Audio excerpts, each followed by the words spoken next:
Hello students. तो आज हम देखेंगे इकोनॉमिक्स में functions of money. Money as a medium of exchange. The most important function of money is to act as a medium of exchange and trade. It removes the limitation of the lack of double coincidence of wants and makes exchange easier. The farmer can get money in exchange of wheat, and then from that money he can buy clothes, rice, ghee, etc.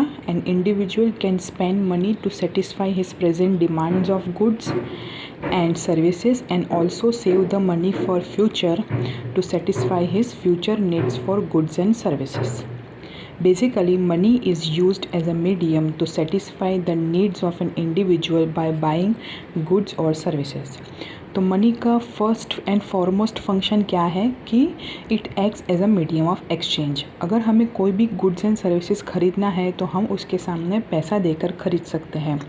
वो limitation remove करता है which is double coincidence of wants. उसका मतलब क्या है कि अगर मुझे वीट चाहिए और सामने मैं देने के लिए तैयार हूँ राइस, पर सामने वाले को राइस नहीं चाहिए, ठीक है, कुछ और चाहिए जो मेरे पास नहीं है, ठीक है, तो वो क्या होगा कि जो नीड्स है वो कोइंसाइड नहीं करती, ठीक है. तो इसलिए अगर मुझे कुछ भी चाहिए, ठीक है, तो मैं क्या करूँगी, पैसे सामने देकर ले लूँगी और बाकी के जो पैसे हैं उससे मैं दूसरा और कुछ भी खरीद सकती हूँ, उसको फ्यूचर के लिए भी सेव कर सकती हूँ, ठीक है. तो हम अपने सारे वांट्स को सेटिस्फाई करने के लिए पैसों का इस्तेमाल कर सकते हैं और पैसों से हम अपने सारे रिक्वायरमेंट्स पूरे कर सकते हैं, ठीक है. तो money is use as a medium of exchange, ना कि product is use as a medium और एक्सचेंज. प्रोडक्ट या सर्विस नहीं होती, मनी यूज़ होता है as a medium of exchange. Money as a store of value.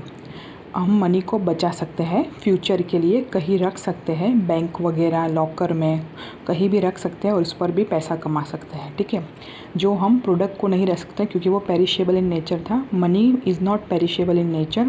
पैसों पे हम पैसा कमा सकते हैं.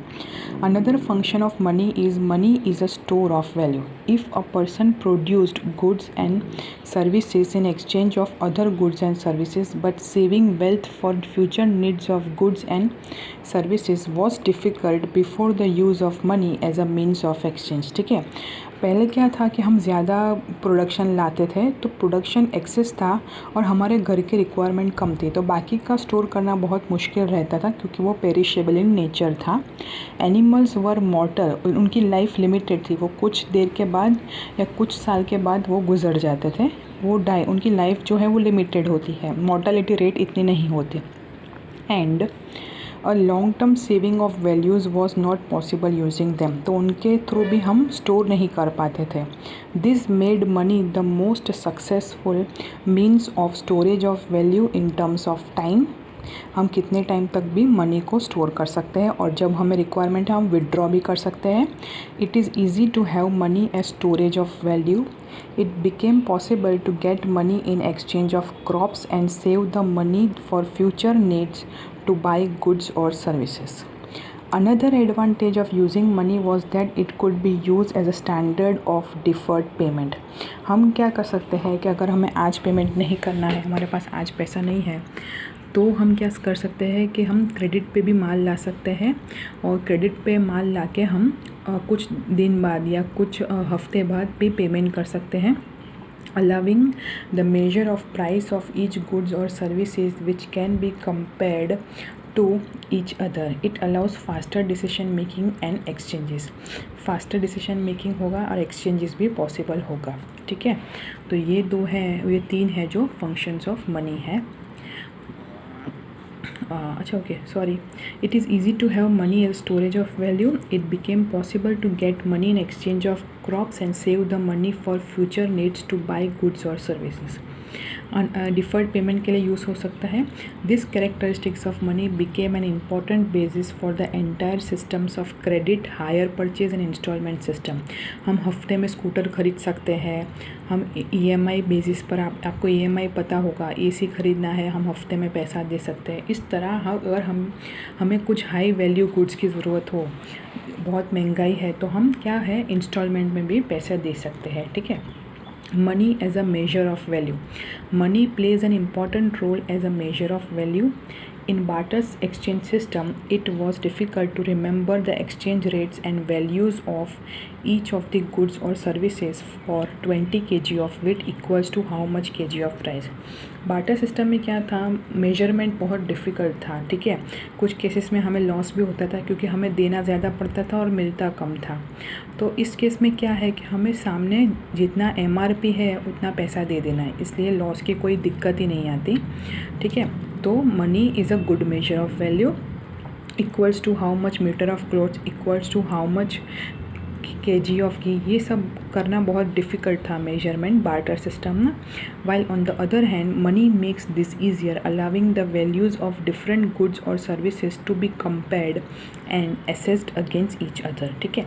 सो money implies the price system allowing the major of price of each goods और services which can be compared to each other. हम comparison भी कर सकते हैं और फास्टर डिसीजन मेकिंग कर सकते हैं और एक्सचेंज भी कर सकते हैं।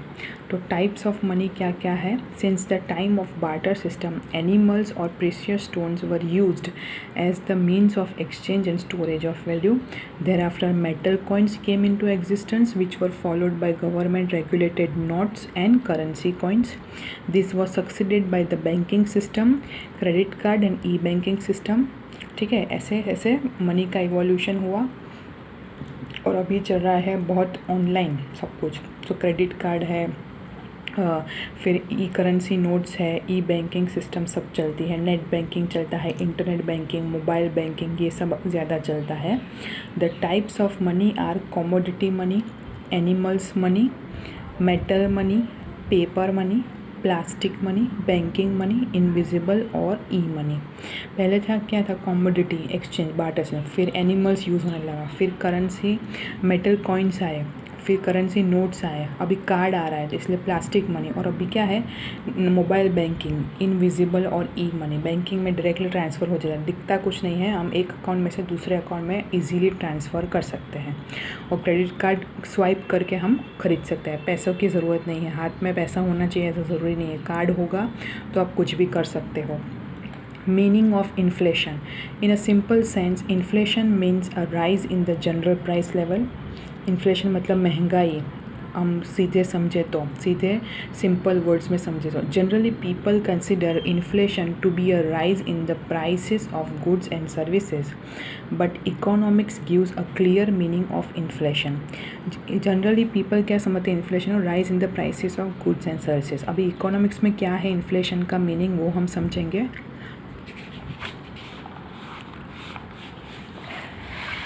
तो definition of inflation. Definition of inflation according to Dr. A.P. Lerner, a situation of excess demand over supply of goods is called inflation. Demand बहुत ज़्यादा है पर सामने इन्फ्लेशन नहीं है, ठीक है, सॉरी सामने सप्लाई नहीं है, प्रोडक्शन नहीं होता, तो उसको इन्फ्लेशन बोलते हैं as per A.P. Learner.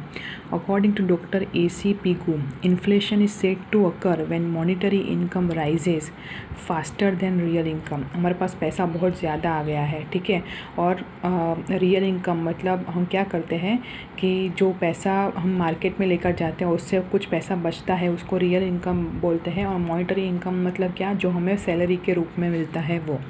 The constant and steady increase in price leads to decrease in the purchasing power of money. Dr. J.M. Keynes believes that the real situation of inflation is created with the increase in money income beyond the level of the full employment of factors of production. Money income बहुत ज़्यादा है, ठीक है, और हमने वो मतलब जो सब कुछ ख़रीदना था वो हमने ऑलरेडी ख़रीद लिया है और मनी इनकम बहुत ज़्यादा हो गई है। According to the about definitions of inflation, various characteristics of inflation are given below, ठीक है। तो कैरेक्टरिस्टिक्स क्या है, constant rise in price levels, सभी प्रोडक्ट के प्राइसेस बहुत बढ़ रहे हैं। Price rise in all sectors, सभी सेक्टर्स में बढ़ रहे हैं। परचेजिंग पावर डिक्रीजेस, पहले 8 रुपये में प्रोडक्ट मिलता था, अभी 15 रुपये में मिल रहा है या फिर 10 रुपये में मिल रहा है। The rise in price level after full employment is inflation. Some other points to be considered for a better understanding of inflation are when government has kept control over and suppresses increase in the price level via rules, law and subsidies, it is considered inflation even if there is no price. It is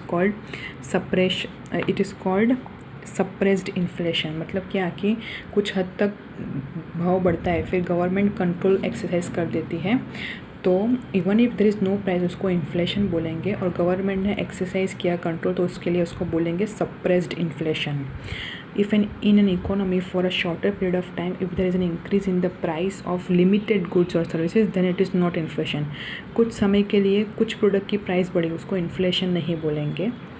When some factors of production are unemployed and there is a price rise, then producers get an incentive to produce more, so economic activity gets a boost and factors get employment, production rises and prices falls। कुछ factors of production का use नहीं होता, कुछ उनका manufacture नहीं करते, तो government क्या करती है, उन्हें इंसेंटिव देती है ताकि वो प्रोडक्ट्स भी मैन्युफैक्चर हो सके और इकोनॉमिक एक्टिविटी को बूस्ट मिल सके और वो फैक्टर्स का यूज़ हो सके, प्रोडक्शन इंक्रीज़ हो और इसलिए उनकी प्राइस फॉल हो। If there is unemployment in factors of production leads an economy, the increasing price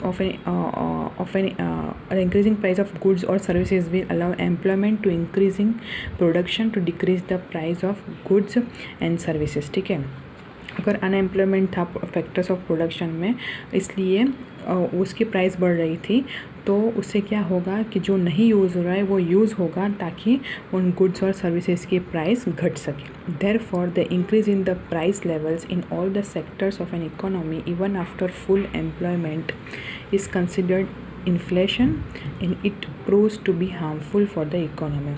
तो सभी लेवल्स में प्राइस लेवल्स इंक्रीज़ हो, सभी सेक्टर्स में प्राइस बढ़ रही है इवन आफ्टर फुल एम्प्लॉयमेंट, सभी फैक्टर्स ऑफ प्रोडक्शन यूज़ हो गए, उसको बोलेंगे इन्फ्लेशन, और वो हमारे कंपनी के लिए, हमारी इकोनॉमी के लिए डेंजर साबित हो सकती है। ठीक है।